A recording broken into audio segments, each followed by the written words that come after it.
नमस्कार. युवा क्रांती न्यूज मध्ये आपले सर्वांचे स्वागत आहे. आज आपण जाणून घेणार आहोत महाराष्ट्राच्या श्रद्धास्थानापैकी एक बुलढाणा जिल्ह्यातील शेगाव येथील श्री संत गजानन महाराज प्रगटस्थळाची खास माहिती. यासाठी आज आपल्यासोबत जुळलेले आहेत संत साहित्य अभ्यासक, राष्ट्रपती पुरस्कार प्राप्त डॉक्टर ज्ञानेश्वरजी मिरगे. चला तर मग भेटूया सरांना, जाणून घेऊया महाराजांबद्दलची प्रगटस्थळाची माहिती. नमस्कार सर. नमस्कार. आमचे अहोभाग्य सर की तुमचा सहवास आम्हाला लाभला. तर मग सर आम्हाला प्रगटस्थळाबद्दल काही माहिती सांगा.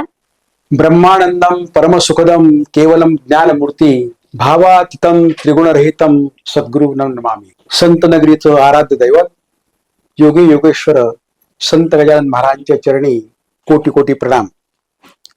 युवा क्रांती न्यूजच्या माध्यमातून आज आपल्या सूचनेप्रमाणे माहिती देण्याकरता या ठिकाणी उपस्थित राहण्याचा योगाला हे मी माझे भाग्य समजतो. महाराष्ट्र ही संतांची भूमी आहे. या भूमीमध्ये 12व्या शतकापासून ज्ञानेश्वर माऊलीपासून तर या 21व्या शतकापर्यंत असंख्य संत जनांची मांदियाळी निर्माण झाली. त्याच संत मांदियाळीमध्ये त्याच विचारसरणीचे वंदनीय योगीराज गजानन महाराज या मातृतीर्थ बुलढाणा जिल्ह्यातील शेगावला प्रगट झाले. होऊन गेले 148 वर्ष.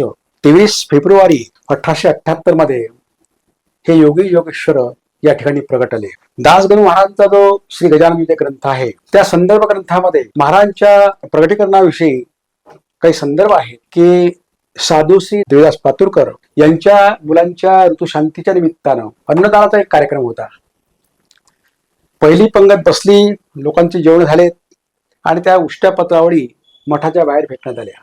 ऐन दुपारची वेळ, माध्यान्ह वेळ होती आणि तिथे त्या उष्ट्या पत्रावळीवरील भाताची शीत खाण्याकरता एक अवलिया युवा अवस्थेतला तिथे बसलेला होता आणि एक शीत तोंडात ते टाकत होते. ते दृश्य बंकटलालांनी पाहिलं. शेगाव नगरीचे बंकटलाला यांना प्रथम दर्शन श्री गजानन महाराजांचं झालं आणि हे गजानन महाराज अगदी विधी अवस्थेत होते. काही फक्त आवाज बोलत नव्हते, कोणाशी काही नव्हते. बंकटलाला जवळ गेले तरी ते बोलत नव्हते. मग त्यांनी आपल्या स्नेहाला बोलावलं आणि ते स्नेहाला म्हणायला लागले बंकटलाला की हा योगी योगेश्वरासारखाच दिसतो आणि नंतर तो जो सुसंवाद आहे तो नंतर आपल्याला माहितच आहे. 148 वर्षापूर्वी आजच्याच दिवशी 23 सप्टेंबर 1878 गजानन महाराज या शेगाव प्रकट झाले आणि तेव्हापासून शेगाव ही संत नगरी झालेली आहे. संपूर्ण जगाचं श्रद्धास्थान ही नगरी झालेली आहे. हो सर, बरोबर. म्हणजे एक पंढरपूरच म्हटल्या जाईल आपल्या शेगाव म्हटलं तर. ताई, आपल्या शेगाव हे विदर्भाचं प्रति पंढरपूरच आहे. हो सर, हो. मी तर असं म्हणतो की शेगाव नगरी ही या पृथ्वीतलावरील भूवैकुंठ आहे. हो सर, भूवैकुंठ आहे. बरोबर. याचं कारण आहे की वैकुंठ, स्वर्ग ह्या ज्या कल्पना आहेत ना, याला इंग्लिश एक शब्द आहे हेवन. हेवन.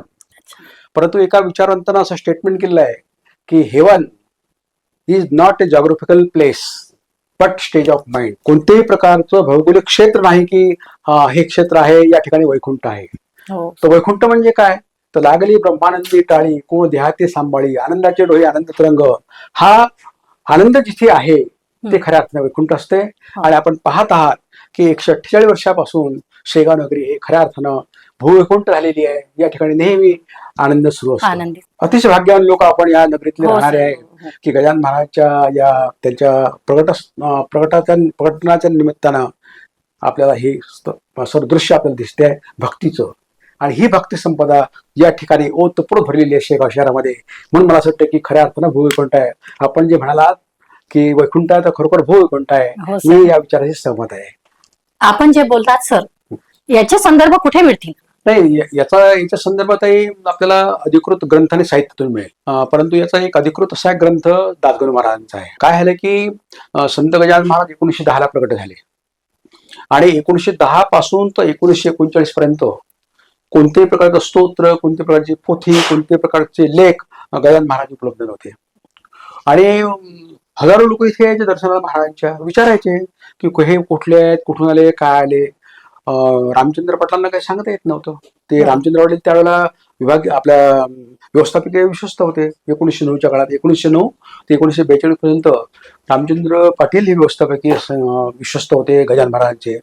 मग त्यांच्यापुढे प्रश्न पडला.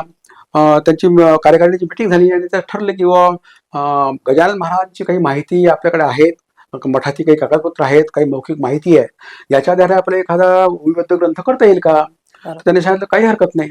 मग त्यांनी शोध घेतला आणि असं कळलं की पुण्याला लक्ष्मण रामचंद्र पांगारकर अच्छा खूप मोठं नाव आहे संत साहित्यातलं. आणि मग रामचंद्र पाटील तिथे पुण्याला गेले. लहराव पांगारकरांची भेट झाली. त्यांनी सांगितलं पाटील बुवांनी की आम्ही अशा करत आलेलो, आमच्या इथे असे एक योगी आलेले आहेत आणि त्यांच्याबद्दलचे हे पुरावे आहेत. फक्त आम्हाला त्यांचा एक ओवीबद्ध ग्रंथ पाहिजे की जे धार्मिक जे श्रद्धावान लोक हे वाचू शकतील. मग लहराव पांगार म्हणत की रामचंद्रजी तुम्ही माझ्याकडे आलात हे फार व्यवस्थित झालं, काही प्रश्न नाही म्हणत मी. तुम्हाला योग्य पतही मिळाला, तुम्ही आलेत तर आपण आलात तर मी तुम्हाला एक संदर्भ देतो. तुम्ही असं करा म्हणे की मराठवाड्यामध्ये नगरकडे दासगणू महाराज आहेत, त्यांच्याकडे जा तुम्ही, त्यांना हे विनंती करा आणि ते तुमचं काम करून येतील. फार तर माझा संदर्भ सांगा की पांगारकरांनी मला पाठवलं. मग रामचंद्र पाटील मग यांच्याकडे गेले, दासगणू महाराजांकडे. तर दासगणू महाराज की मी आतापर्यंत शाहिरी वाङ्मय केलं म्हणून, धार्मिक तर काही केलं नाही. मग यांनी वंदन केले की महाराज एवढं करा तुम्ही, आणि त्याची तारीख घेतली. दासगणू महाराज शेगाव आले होते. फारसं मोठा संदर्भ आहे मध्ये. दासगणू महाराज आल्यानंतर त्याच्या फुलांच्या रथामध्ये रेल्वे स्टेशन ते मंदिरापर्यंत, त्या मठापर्यंत, गजानन मठापर्यंत मिरवणूक काढण्यास ठरलं. छानपैकी सर्व वातावरण निर्माण झालं. दासगणू महाराज आले आणि त्यांना असं बसायची विनंती केली. तर दासगणू महाराज नाही, ते योगी योगेश्वर आहेत, मी या रथामध्ये बसत नाही, त्यांच्या पादुका तिथे आहेत ना, काही हरकत नाही, आपण मागे बदलतो. आणि मग दासगणू महाराज सोबत मंदिरामध्ये गेले. त्या ठिकाणी तत्कालीन जे ज्येष्ठ मंडळी होती, ज्याला आपण वृद्ध माहित होतो, ज्यांनी गजानन महाराजांना पाहिलं युवावस्थेमध्ये, अशी काही मंडळी होती, त्यांच्या मौखिक मुलाखती घेतल्या. त्याच्यानंतर काही मठामध्ये कागदपत्र होते, त्याच्या आधारे श्री गजानन विजय ग्रंथ हा निर्माण केला. ताई तो ग्रंथ 61 अध्यायाचा आहे. हो. आणि गजानन महाराजच्या सर्व लीला अगदी 3669 ओळमध्ये त्यांनी लिहिलेल्या आहे या 21 अध्यायामध्ये. मी तर असं म्हणतो की जसं वारकऱ्यांना श्रीमद भगवद्गीता पूजनीय आहे, तशा प्रकारे श्री गजानन महाराज यांच्या भक्तांना गजानन विजय ग्रंथ म्हणजे श्रीमद भगवद्गीता इतकं त्याच्यात हे आहे. तो अधिकृत संदर्भ ग्रंथ आहे. त्यानुसार हे सगळी माहिती त्याच्यामध्ये आहे आणि बाकी दुसरीकडे आपण काही बोलू शकत नाही. त्याच्या आधारेच आपल्याला बोलता येईल. सर, गजानन महाराजांनी ज्या अलौकिक लीला केल्या, चमत्कार केले, याबद्दल तुम्ही काही सांगू शकाल का? हो. संत गजानन महाराज युवावस्थेमध्ये प्रकट झाले 23 फेब्रुवारी 1878 ला. आणि महाराजांचा संजीवनी समाधीचा काळ आहे 8 सप्टेंबर 1910. म्हणजे 1878 ते 1910, जवळपास 38 वर्षाचा हा कालावधी आहे. आणि या कालावधीमध्ये अनेक लीला केल्या, चमत्कार केल्यात असं भाविक जन मानतात. परंतु ती त्यांची सहज कृती होती. संत चरित्रकार दासगणू महाराजांनी सगळ्या लीलांपैकी काही लीला आरतीमध्ये वर्णन केलेल्या आहेत. लीला अनंत केल्या बंकट सदनास, पेटविले त्या अग्नी वाचून चिलमेस, क्षणात आलेले जीवन निर्जल वाटपीस, केला ब्रह्मगिरीचा गर्वाचा नाश, जय जय गणराया. व्याधी वारुण केले कैका संपन्न, करविले भक्ता लागी विठ्ठल दर्शन, भवसिंधू हा तरण्या नौका तव चरण, स्वामी दास गणूचे मान्य करा कवन, जय जय गणराया. खूप काही लीला केल्या त्यांनी की बंकटलाला चिलमीदळ काडी धरतात चिलम पेटली, घोडा वटणीवर आणला, द्वाड गाय शांत केली, पितांबराने धावा करतात वाढलेल्या वृक्षाला पालवी सुद्धा त्यांनी फोडली, महारोगांचे रोग दुरुस्त केले. आणि एक सर्वात महत्वाचं म्हणजे लोकमान्य टिळकांच्या सभेला ते आपल्याला उपस्थित होते. आणि त्यानंतर त्यांना मंडळीच्या तुरुंगात ठेवलं, शिक्षा झाली लोकमान्य टिळकांना. तर गजानन महाराजांनी भाकरीचा प्रसाद पाठवला होता. तर त्या भाकरीच्या प्रसादाची एवढी ताकद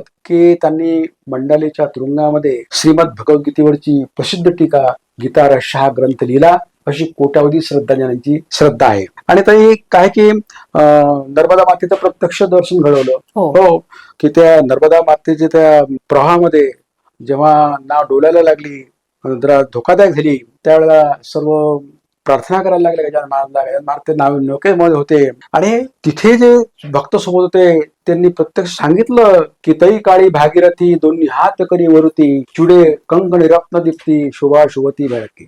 पाप नाहीस करण्याकरता पाप इथे धुतात, परंतु त्या पापाचे परिमार्जन करण्याची ताकद आपण संत आहात, आपल्यात आहे. हे वाक्य प्रत्यक्ष भागीरथी नदीची होते, हा एक फार मोठा चमत्कार आहे. आणि एक तर आपल्याला माहिती आहे की गजानन विजय ग्रंथामध्ये अध्याय 5 मध्ये 85 ते 152 पर्यंतच्या ह्या ओव्या आहेत की गजानन महाराज जेव्हा ते माध्यान्ह काळामध्ये तिकडे फिरत असताना भास्कर पाटलाच्या शेतात गेले. त्यांना तहान लागली होती. ते का झाडाखाली एक मातीचं मडकं ठेवलं होतं, पाणी होतं. तर न विचारता पाणी प्यायला लागले गजानन महाराज. तर भास्कर पाटील रागावले. पूर्ण प्रसंग आहे तो विजय ग्रंथामध्ये. आणि त्यांनी पाणी पिऊ दिलं नाही. शेवटी तहानलेले गजानन महाराज 12 वर्षापासून कोरडे असलेल्या विहिरीच्या काठावर जाऊन बसले आणि त्यांनी पांडुरंगाला धावा केला. तर आपल्याला सगळ्यांना माहिती आहे की फार मोठा चमत्कार तिथे झाला की ते सगळे पाणी असं उसळ्या करून वर आलेलं आहे. हे सगळं लिहिलं आहे, हे चमत्कारच आहे. त्यांचे चमत्कार आणि सारखे वाढते आहेत ते. महाराजांनी संजीवनी समाधी घेतल्यानंतरही भक्तांना आजही त्यांचे चमत्कार जाणवतात. यावर आपलं काय मत आहे सर? होत आहे. असे अनेक प्रसंग आहेत आपल्याला सांगता येतील की 8 सप्टेंबर 1910 महाराज समाधीचे झाले. परंतु गजानन विजय ग्रंथामध्ये महाराज गेल्यानंतरही त्यांचे चमत्कार आपल्याला दिसून येतात. महाराज गेले तरीही बोरीबंदरच्या स्टेशनवर लक्ष्मण जंजाळ भक्ताला परमहंसाच्या रूपात दर्शन दिलं. त्याच्यानंतर व्यवस्थापकीय विश्वस्त जे रामचंद्र पाटील होते त्यांना गोसाव्याच्या रूपात दर्शन दिलं. आणि सामाजिक जीवनामध्ये जे प्रापंचिक लोक आहेत, सांसारिक दुःखाने जे त्रस्त झालेले आहेत, अशा लोकांनाही महाराजांचा खूप मोठा आधार आहे. अनेकांचे भाव असे उचंबळून होतात की गजानन महाराजांनी आमचं हे केलेलं. आज शेगाव शहरामध्ये लाखो कोट्यावधी भक्तगण येतात. याचं कारण काय? की ती अनुभूती आहे. अनुभूती सहसा संतांची अनुभूती कोणी सांगत नसते, पण त्या अनुभूतीतून ही सगळी गर्दी आपल्याला दिसते. हे जे आहे. आणि तुम्ही पहा की शेवटी रामचंद्र पाटलांच्या जवळ त्यांचे शब्द आहेत. रामचंद्र पाटलांना ते काय म्हणत, स्वप्नामध्ये आले आणि त्यांना सांगितलं की मी गेलो ऐसे मानू नका, भक्तीत अंतर करू नका, कदा मग लागी विसरू नका, मी आहे इथेच, मी इथेच आहो. आणि ते कोणत्या रूपात आपल्याला दिसतात, कोणत्या रूपात, असे योगी योगेश्वर आहेत. आणि म्हणून वाटलं की योगी योगेश्वर हाची गजाना शेगावीचा राणा गजानना. आणि मला असं म्हणायचं आहे की गजानन महाराजांनी सर्व भक्तांना एकच संदेश दिला आहे की दुर्लभ नरद्याचं सार्थ जर कळत असेल तर शिव भावे जीव सेवा करा. शिव भावे, सत्यम शिव सुंदरम हे आपलं ब्रीद वाक्य आहे भारतीय संस्कृतीचं. जे सत्य असते ते शिव चांगलं असते आणि जे शिव असते ते सुंदर असते. तर शिव भावे जीव सेवा करा. जे काही दुर्बल आहे, अनाथ आहे, यांच्याकरता तुम्ही जीवनातला काही वेळ द्या. अशा प्रकारची विचारधारा संत गजानन महाराजांची आहे. आपण खूप भाग्यवान आहोत महाराष्ट्रातली मंडळी की गजानन महाराज योगी पुरुष या महाराष्ट्रात उदयाला आले. मी मनोमन गजानन महाराजांना भावपूर्वक या ठिकाणी वंदन करतो आणि आपल्याला धन्यवाद देतो की मला या निमित्तानं आपण या ठिकाणी बोलावलं. धन्यवाद. आजही लाखो तरुणांना शांततेचा मार्ग दाखवणारा एक स्थान म्हणजे संत श्री गजानन महाराज प्रगट स्थळ शेगाव.